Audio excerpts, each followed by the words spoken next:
want to talk about situations where you may be in a rainforest or a jungle. And whenever you're in a wet forest like that, there's a couple things that you have to do different than what you do in most other places. Whenever you're in those things, they have a lot more creepy crawlies than what you do in like where I'm at in Michigan and up here in the United States and stuff. You don't have the amount of insect population that you do down there that are on the ground. So whenever you're in a rainforest or a jungle situation like that, and you go to make shelter for the night, you have to have a raised bed. You do not want to lay on the ground where all those guys are at. It's something that's a rule when you get in those types of woods that are rainforests like that. You got too many insects. Too many of those are also poisonous, and some of those, just one bite can send you into anaphylactic shock. That's not good.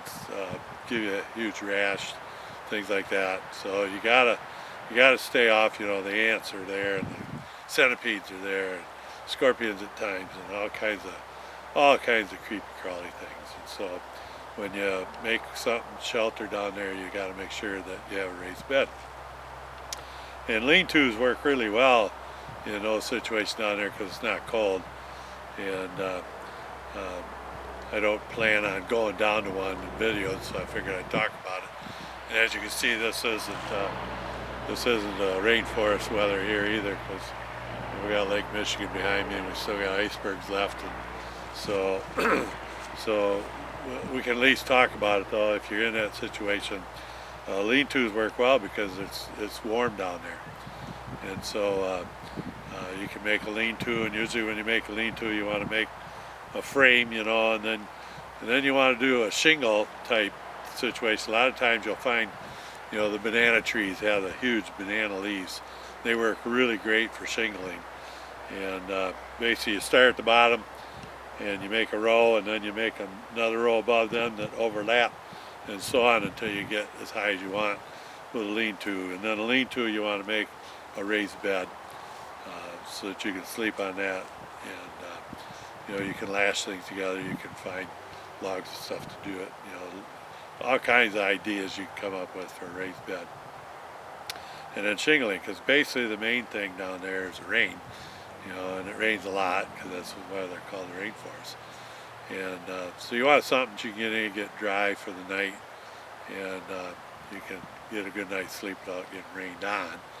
And so you make a lean-to. Now, when you're up not in the rainforest, you got times when during the summertime that you could also make a lean-to, and it'd be a good shelter.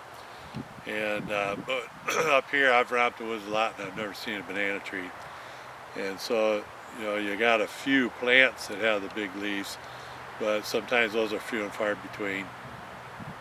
But you can still do shingling, even if you don't have banana leaves. You'll notice behind me out here, we got a reed patch back here, and reeds are good. You can bundle those together and lash them, and you can use those to shingle as well. You can shingle stuff. Cattails work. Long grasses work. And a lot of times with the long grasses, you'll have the main stalks that come up that you're going to use for your shingle. Down at the bottom, they'll have smaller, finer grass that grow at the base, and a lot of times you can use the finer grass to make the cordage to lash the other pieces together to go ahead and make your shingles. And I've even seen shingling done with grass that's only this tall.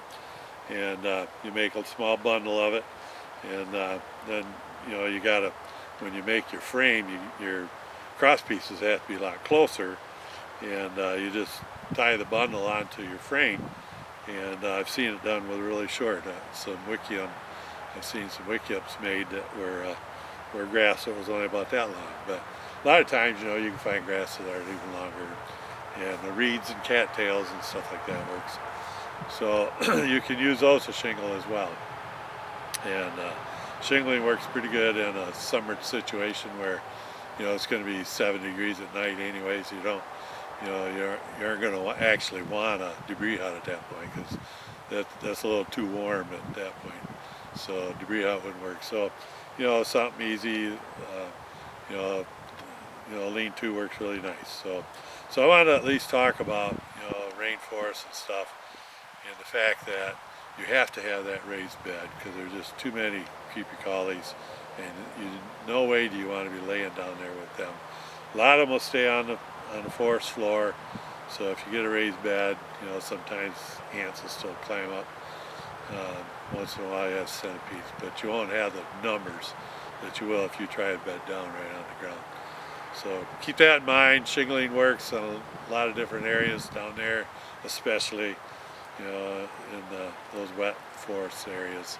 Shingling works really well. So it's good to practice things, when you're not in a survival situation, because then if you do get in a survival situation, you know exactly what to do. And so at this time, I'm going to tell you to go practice.